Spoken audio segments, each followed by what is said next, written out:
إلو دبادات wanki jibdatu jalqaba maaliif kijibda beeyta faarsee bulaadha jalqaba haqaayyuun dubbattu haqanimtu mootummatti haqanimtu kijibdee birrii guuraa jetta mee birriin kun akkaawunti kiyyarra guuramaa ilu noo sirra guuraman jenne aganumaa ka jettu kan inni sobdaa jedha haqa dubbattee guurta malee kijibdeen guurtu maaliif kijibda ila bakka kanas sobdee bakka kanas sirreeffadhu naan jee ummata maaltu buqqisee siin jennaan himuu diddee bara ummata qaama buqqise qaama kana buqqise qaama santu buqqise himuu badda qaama buqqise himtee ummata irraa guurta malee kijibdee Baba adilee sodaate koy. Illee bara kuma kan kee maatii biyya keessa. yookaan ummata sagalee hin ta'in amma abaa ka ofiin jedhalee Ati amma dhalataa naannoo saniitiimi. Oy. ummanni achi jiru kan sodaate natti sodaate Dhalataa naannoo saniitiimi dhalataa naannoo saniitiimiti baba. dhalataa naannoo saniiti yaa Eeyyuwa waan ummanni kun irra buqqa'e beektamoo hin beektu. maan himna amma odeeffannoon ati achi argattu burjaajii qaba of keessa Ummanni uffummaan ofirra gubee bahee jechuudha. agay guyyaa mootummaadhaan dararamnaa jedha galgala ummata bosona jiruun dararamnaa jedha wallahi Jedhaadha malee waan irra buqqa'ee gammaa ati wanni addaan baaftee beekte tokko hin jiru jechuudha. wanti addaan baasee ani beeku tokko hin jiru. Taata eeggatas ta'e qarqaarsa hoo maalirra dhaabattee qarqaaru jirti? Qarqaarsa hawaasa gammoojjii keessatti gadi bahee hurufa keessa jiru lubbuu baraaruun dirqama waan ta'eef. Dirqama Maalirra dhaabattee maaltu fakkeenyaaf riiziniin maali jetteeti? Riiziniin immootu eegal lubbuu baraaruu booda ka gaafatu. maal jettu ummanni yoo si gaafate ummanni kun maa buqqa'ee yoo siin jedhe maal himta namni yoo si gaafate Sijjammar Baabaa Nuuraddiin suuraa Abiyyi hammatee nama akka jaartiitti Abiyyi suuraa isaa hammateetiin hin rafu faarsee bulaan guddaan kun hawaasa sagalee ta'ee gabbayeetiin qarqaarsa bakka itti godhu inuma hin danda'u muree murteessuu hin danda'u maali yoo jette nama qaama gama tokko deeggaru kamuyyuu Ana keessaa na gartee baasa. hawaasa kana qarqaaruu gonkumaa hin danda'u namni hawaasa kana qarqaaruu danda'u dhageeffata. Qoy dhaga'i kaasitti hima. Ati Habiibi dhaga'i sitti hima. Atamma qaama kana buqqise wanni jettee sodaattee himuu dhabdee Fatimaa inni nama kitaaba Abiyyi eebbisiisee kitaaba Abiyyi 200,000 bitatu hawaasa sanii garuu qarshii 2 galchitee hin beekne jechuudha. Si galee kanaafuyyuu namni akkanaa kun gabbayeetiin hin gartee ana hawaasa naannoo saniitti dhaladhu rakkoo hin qabu. Rakkoo hawaasa naannoo saniirra ga'e waan hawaasa kana buqqaase ifatti beekta. Qaamni hawaasa kana buqqaase qaama kana jettee dubbachuu nama danda'u sodaata akka malee Dubaay keessa yoo jiraatte lubbuun ta'e lubbuu hawaasa biyya keessatti dhumuu san hin caalle obboleessu. Si galee hawaasa kanatti illee ka waa irraa guuramu ijoollee mana madaamaa ta'u diyaaspoora nama kamiyyuu dhugaa itti himteetiniin qaama kanatu hawaasa kana miidhee buqqaasaa jiraati. Hawaasni kun sababa kana dhumate. Nu bira dhaabbadha jedhanii hawaasni Oromollee gabbeessi bira dhaabbatan malee qaama hin beekamneen hawaasni akkana ta'e yoo jedhan maal beekee bira dhaabbata hawaasa kana shayxaana buqqaase shayxaana mana irratti gube qaama mana waan kana irratti godhe hin beeyta dhalataa naannoo saniiti maatii keetirraa akka ta'e odeeffattee odeeffannoo naannoo san jiru hawaasa kana biraan geetta ka naannoo biraa immoo gabbayee sagalellee sii ta'ee si bira dhaabbata jechuudha. Si galee kanaan alatti yoo hin ta'in wal gowwoomsu wal sobuu dhaaba ijoolleen keenya ifaan ifatti wanni kun waan hawaasaati kallattiin dhugaa walii himnee hawaasa kana bira dhaaba. Mee osmiyyaa amma asirratti obboleessa kiyya. Walirra achi qabuu kanatu gartee diniin haga har'aatitti hawaasa keenya kana balaa keessa geessa jechuudha. Hawaasni rakkoo nageenyaa kanallee furuu hin deeman. Kaleessa uummanni kun rakkatee bar viidiyoo waraabaa akkaawuntii dhuunfaa isaanii gubbarra barreeffatanii gadhiisaa turanii bar.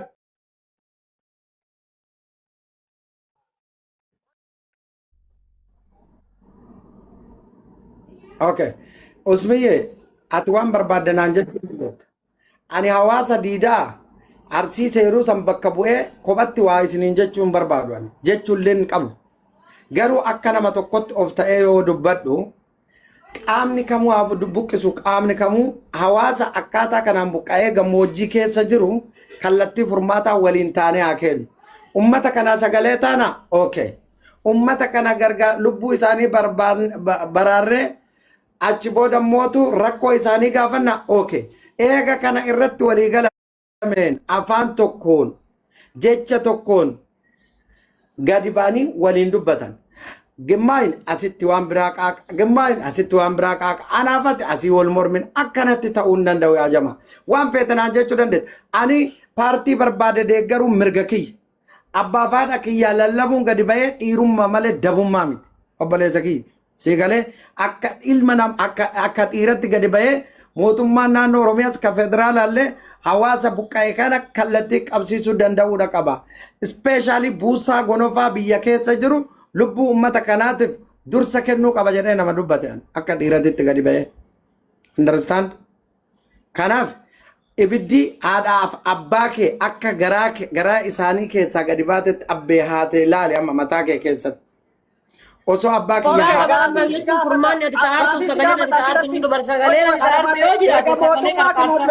sagalee kataatu taate ati erga mootummaa kana deeggarteeti maaliif gartee qaama kana karakkiseetiin hin jedhe mootummaadha waan kana ka biyya bulchaa biyya kana hoogganaa jiru atuu isa deeggartaati ummanni kun rakkina hoongee wayii itti bu'ee rooba dhabee waan facaafatu dhabee beelee gadi yaane rakkina nageenyatiif bahe nagaa kana kabachiisa nagaa barbaada qe'ee isaatti deebi'ee nagaa naa jiraatu man jedhee akka waan ummanni hoongee itti guutee maa akkaawwantii barattee miidiyaarra dhufteeti. Wallaalummaan nutti taphataa jira malee akkaawwantii ani hin bananne obboleessoo. Akkaawwantii ani banee osoo fideessa. Ani waa'ee akkaawwantii kanarraa wanni an quba qabu tokko illee hin jiru. Har'allee borullee akkaawwantiin kun akkasumatti cim jedhee akkaawwantii waliigalaa akka nama biyya ambaa jirutti waliigallee nama itti amannu kaayannee akkaataa saniin gargaarsifna yoo jettan har'allee borullee sagalee ta'uun kenna sagalee ta'u. Sagalee ta'an jirtu barbaaba maaliif jennaan waan uummanni irra dhumataa jiru hin beekne jettee bar burjaajii jira. La uummanni dhumataa akka jiru bar anis hin beeka atis hin beekta maaliif akka ta'e kun qaama mootummaati kun qaama bosona jiru jedha lamaan kana gidduutti abboonni hawwanni kenna dhumaa jiran kan ammoo mirga kenna ka gaafannu arrabsoonii miti. Siigalee miseensa paartii mootummaa amma jiru yoo taate dhaaba kana jala jiraattee mirga kan keen gaafattu taanaan namummaa tokkollee hin qabdu jechuu gadi baanee dubbachaa jirra akka dhiiratti maa miseensa paartii yoo taate abbaa kiyyaa fi haadha kiyya na jala ajjeesi yaani osoo argu lee maaliif du'anii maali sababni fakkeenyaa fi obboleessa kee otoo asisi bira dhaabattu namni yoo mataa ka gadi dha'u ta'e ragaa itti tolfattee maaliif dha'e sababni inni dha'ameef maali jettee gaafachiiftee qorachiiftee akkasitti manni murtii itti kenna. Oluma kaanee deeggaraa mootummaatti qo'a hin dubbatin waan kana asuma wal nyaataa wal maaxaraa deemuun kenna kallattii furmaataa nuun ta'u. Ammallee irra deebi'aa wanni ani dubbadhu yoo jiraate xiqqaalleen guddaalleen waliigallee sagalee haa taanu. Abbaa Nuraddiin. Abbaan qabeenyaa keenya akkasii koomandoo tokko hin jiraamti gadaa reestoorantii sun addatti hin cufu. Amma kun personal gaafii akkanaa na gaafachuullee qabdu laalee ko. Yoo hin deebisne bakka aduma ta'e shaddaa maddaatti hin godhini. Ani hin beeku yoo hin danda'in. Gadaa reestoorantiin of danda'ee addatti hawaasa kana gadi hin dhaabu jechuu keeti. No jechuun hirmaannaan akkamitti waan kanaan deddeemaara abbaa qabeenyaa jettee faarsaa turte. Ani na dhageessan boleessoo rabbii keessanii jedha yoo rabbiin sodaatan arrabni har'a jiru gorgoga. Ani hawaasni kun haa gargaaramu sagalee haa ta'amuu fi wal ta'anii bira haa dhaabbatanii malee waan kanarra akkaawwantii shira qabu wanni ani beeku tokko illee hin jiru. Okay, baabaa Nuraddiin. Sileedaa namicha hiisiftee asirra teettee qaayitaati namicha hiisiftee.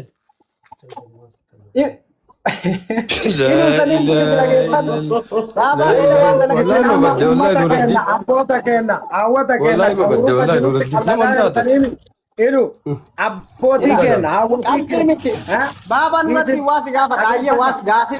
Rabbi keessa jiru kanarratti qalladuu maaliif barbaachise? Rabbii keessa sodaadhaati. Abboon yoo qallanne kun ofitti akkaawuntii ammatti nagaan. Yaa mabbu amalee miidiyaa kanarra jirru baabaa Nuraddiin shilingii takkaatu hin dandeettu wallaahi wabillaahi hin amani dhageeffadhu sitti himaa.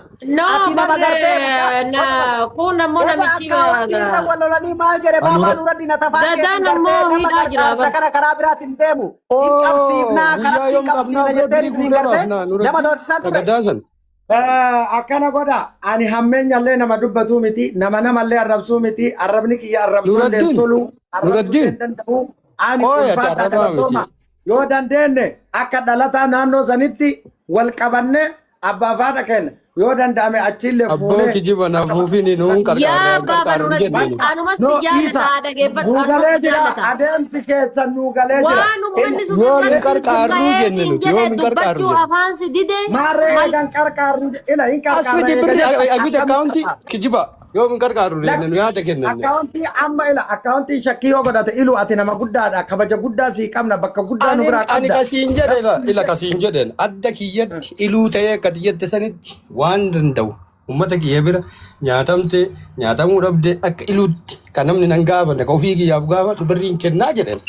Kanama biraa bakka wanni nu goota yoo jiraate akkaawuntii nama sadiinii ka bahe sanillee dhaaba gaafadhaa qulqulleeffadhaa dursa hawaasa naannoo sanii nama beeytan yoo qabaatan rakkoo naannoo tokko galibar nama naannoo saniitu beekaa jiran indee nama naannoo san osoo jiru lakki namni naannoo saniin beeku naannoo kanarra erginee qulqulleeffannaa amma guyyaa yoomi Nuuraddiin guyyaa yoomi guyyaa nu hime guyyaa ciqicciqii biraa guyyaa boru kaa mana baabaa shirriyaatitti Okay, ayyeen dhufna. Akka gargaarsan fidne gadaa guyyaa qabuu qabna. Ati ala teettee kana borcii baaftee mucaa aftaamii sikkoo mandoo qabsiiftee mana keessa taa'u suni bataamii waan nan dhagameef guyyaa qabuu fi qabna taansine. eenyutu hidhame siin jeesi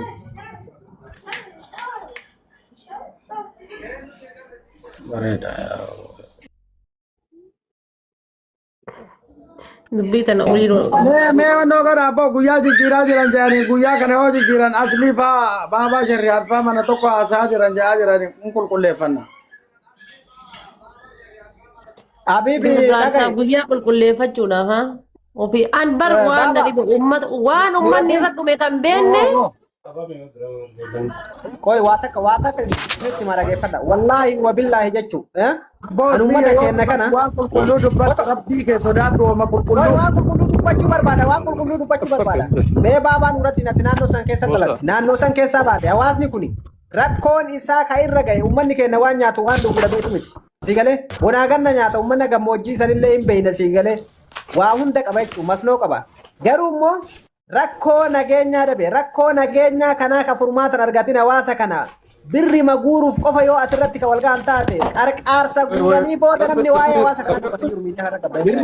Birrii guuruu qofti kallattii furmaataan ta'u. Birrii guuruu qofti kallattii furmaataan ta'u. Kallattii furmaataa akka ta'u uummanni Oromoo Oromiyaa ka biyya keessa jiru ka biyya alaa jiru tokko ta'uun nageenyi fi tasgabbiin uummata keenya keessatti lafarratti gadi bu'uu qaba. Mirgaa fi dirqama isaa beekee jiraatu qaba hawaasnis. Hawaasa nagayaa hawaasa qotatee bocatee nagayaan jiruu isaa oofatu kan bakka sanii buqqisaa jiru eenyu qaamni sun qulqullaa'uu qaba aministiidhaan. Qaama adda ta'e akkasitti deemaa jira. Okay, akkatti keessa gabbu'aa sagalee taa jenne kaanutti sagalee akkanaa kana barbaanna malee hawaasa. Hawaasni Viidiyoolee andalage deemi ilaali. Viidiyoolee andalage deemi ilaali. Koi ni fitadha laal raashinni hawaasa kanaa buusanii waa godhuuf hin jiru. Hawaasni kuni nama kuma meeqa buqqa'ee jiran gara 17,000 namni hawaasni kana baay'atu kun buqqa'ee raashinni asirraa geessaniif kuni waa takka godhuuf hin danda'u buleessa kiyya. Sigalee boruma rakkoon nageenyaa kun itti deebi'a. Keessattuu jechuun amma yeroo ammaa kana arsii keessatti maaltu deemaa jira? Hawaasa gammoojjii akka magaalaa ol hin baane dhoorganii magaalaa namni takka gartee ol baheetiniin zayitii bitachuu hin danda'u. Ka gubbaa jiru gadi hin duudu ka jala jiru ol hin yaa'u namni takka daldalee jireenya nagaa takka jiraachuu hin danda'u. Qabamee yoo jedhe hawaalaa gaafatama. Sigalee warra bosonaatiin kun hawaalaa gaafatama kamoo kun asiin immoo warra mootummaatiin hawaalaa gaafatama ganamaa galgalatti uummanni kenna hawaalaa buusaa jira. Maatii kee yoo sirraa qabanii hin jedhan 50,000 60,000 100 kafalii hin jedhan 200 kafalii hin jedhan. Sigalee warra bosonaa deeggartanii naxama nama nagaa kan ol darbanii 200 300 irraa fudhatanii gadhiisaa jira. Mee nageenni kun waa'ee seeruu qofa dubbadhaam tooppiin ala baatanii naasayina. Tooppiin alaa miti waan hawaasa keenya keessa jiru. Maal hawaasa keenya keessa jiru? Hawaasni Oromoo guutuu keessa jira. Rakkoon nageenya ka seeruu keessa illee jira. Arsii bakka illee jira. 17,000 aduu fi rooba keessa jiru tokko illee hin jiru dhugaa yoo dubbanne. Naannoon sun osoo nama arrabsu qabaate osoo nama beekamtii qabu qabaate har'a namni hundi akkana naasawu. Wallaahi dhugaa isinitti hima. Maatillee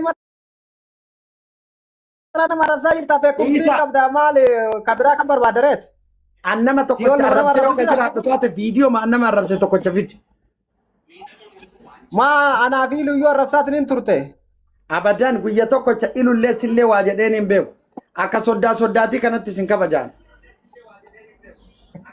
Ati ma akana damfita qooyi waa si harka qabanii qooyi ma aarta. Wallahi Wala shaqalaa jirtu wayitu jira. wallahi billahi ati mee waa haaluma ummanni kun keessa jiru laala rabbi sodaadha.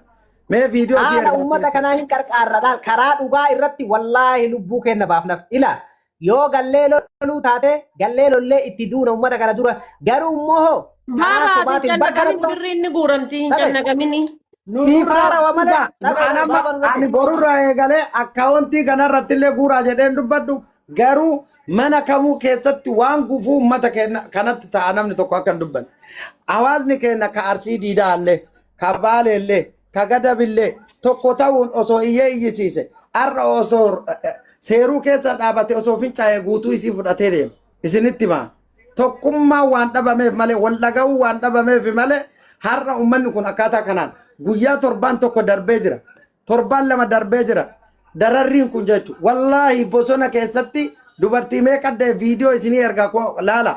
Keessoodhaan ani yeroo tokko tokko wanti ati maxxansitu gatii si kafalchiisa jechaafi malee wanti ati argitu wallaahi baay'ee saayikoolojii si miidha. Amma miira san keessa jirra. baabaan irratti dhagaye waa simna dhageeffadhu. Haati faata illee wanni akkanatti dubbattuuf ilullee wanni akkanatti dubbatuuf hawaasa kanan qarqaaru hin jenne. Namni gaafa qarqaarsa jedhanii gabbaani iluu dura qarqaaru hin jiru. Namni gaafa qarqaarsa jedhan namni haadha faatee dura gabbayee qarqaaru hin jiru. Garuu immoo maa inni qarqaarsii kana dura ta'e keessatti hawaasni Oromoo hin qarqaare malee qarqaarsa san bakka bu'ee nagarre. Si galee qarqaarsa irra hedduun qarqaarsa hawaasaa wayitii qarqaaramu. Asirratti miliyeenan qarqaarama gaafa gartee namni qarqaarsa san bakka inni galu gaafatu hin jiru hawaasni qarqaarame siin jedhanii garuu mallayni hawaasa san bira ga'u waan xiqqishuudha karatti hafaa jechuudha. Kanaaf jecha akkas hin taane irratti haa hojjetu iluu mataa isaa. Hoy ni fixadha qarqaarsa barbaannaniin gaafa hawaasa sirkaa qarqaaru halkan takka keessatti miliyoonni 10 ol guurame habibi. Kooyinii qofa miliyeenas 4 moo gara miliyoona 6 isa gaafas guurre si galee leenca qofa miidiyaa kanarratti jechuudha. Kanaafuu gaafa qarqaarsa jedhan nama amma isin warroonni tanaan durallee gargaarsisaa turtanii gargaarsi kararratti hafuu beeytan akka gargaarsi kararratti nafne haala itti beeytaniif amala itti beeytaniin gadi bayaati namoonni akka hin burjaajessine akka waliin burjaajessine kallattii kaaya ummanni kun waa gargaaramu ummata kana bira nuu dhaabbadha abbootii faawwatii keenya bira nuu dhaabbadha afaan beeynuu fi waan beeynuun isinitti himneerra waan biraa of keessaan qabu. Ijoollee walloo hanqattanii abbaa ijoollee walloo hin gadda mana nuuraa kaargoo keessatti imimmaan bu'anii kuma dhibba namni tokkochi kuma 60 namni tokkochi nuu kennanii hin hirmaachifne akka ijoollee wallootitti jedhanii ilmaan Oromiyaa guutuun godinaaleen Oromoof Oromiyaa nagaa fi tasgabbii argachuu qaba jedhanii bu'anii bar. Har'a asuma asitti nuti faallaa wal jala garagallee wal jala qolle hin ta'u akkasitti dhaabbadha nullee hin dhaabbannaa hawaasni kun nu haa gargaaramu iluun adda durummaadhaan. Gargaarsa kamuu keessatti shoora guddaa taphataa ture. Gargaarsa uummata keenyaa kanatti adaraa rabbii bira nuu dhaabbadhu harka keessaan fudhatin. An xumuradhee jira mana asli adeemne. Ayyee rakkoon qabu akkaawuntii hawaasatiin akkaawuntii hawaasni amanurratti yoo dhufe karaa qulqulluudhaan in qarqaarra waa takka rakkoon qabu nuti hawaasa keessaa dhalanne hawaasa Arsiitii keessaa baanee lafee kennaa hawaasa haadhateennatu gartee bosona san keessatti rakkataa jira qaama biraa kamuuyyuu miti waan ta'eef rakkoo takka hin qabu isin immoo waliigalaati akkaawuntii hawaasni kunillee amanu hawaasni kunillee jaalatuun gaafa gad dhuftanii jettan hawaasni Oromoo qarqaara garuu isinummaan ofii keessanii of ilaala maa namni quba nuqqabe jettaniiti.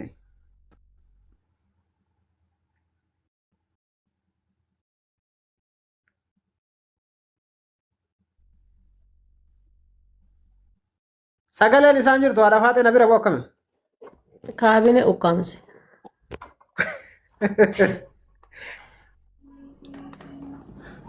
Usmiya galatoomi wallahi ulfaatu galatoomi wallabuun rakkoon qabu walitti dhufanii wal amansiisuudha kallattiin furmaata carraa kanaan isin hunduu haadha faate ulfaatu galatoomi iluu kiyya kaleessallee siin deemaa turre mootii of keessaa qabna mootiin keennasii atillee haadha faate jabduu haadha siin kee intala Oromoo intala Arseeti wallahi billahi wanni isin jettan nu ta'a kararraa yoo nu dabne kararraa nu deebisa deebii asirriin jirtanii nu jedha lugaama nutti godha okay nuti Hin fayyadamati sodaatinaa.